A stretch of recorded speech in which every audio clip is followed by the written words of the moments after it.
因也讲到，即几当咱台湾开始咧推动特色步道，其中有一条230公里长、深入客家庄的种子小路，对桃园到台中是串联着英国开采樟脑的路线。有外国游客讲，这是一条上挖近咱客家生活的路线。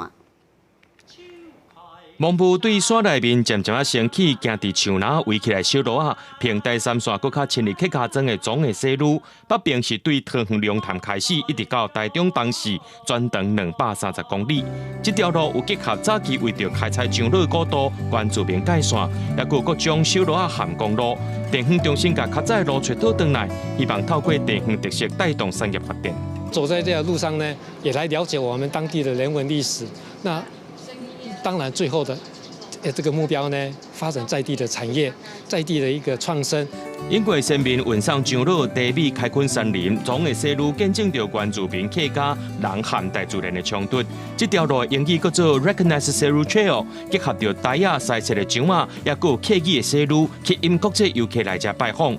有一名德国游客翕到做餐人透早摕到特色啊，甲吊餐顶头的海棠扫掉，互沿路生活感深深吸引着。反而张之细路最被外国人喜欢的是，他觉得这是最能够深入客庄的常民生活。所以其实，张之细路其实代表的就是客庄生活的展现。 过来头一个由民间为营运主体总的西路，协助的民间团体表示，安尼生才会当永续经营。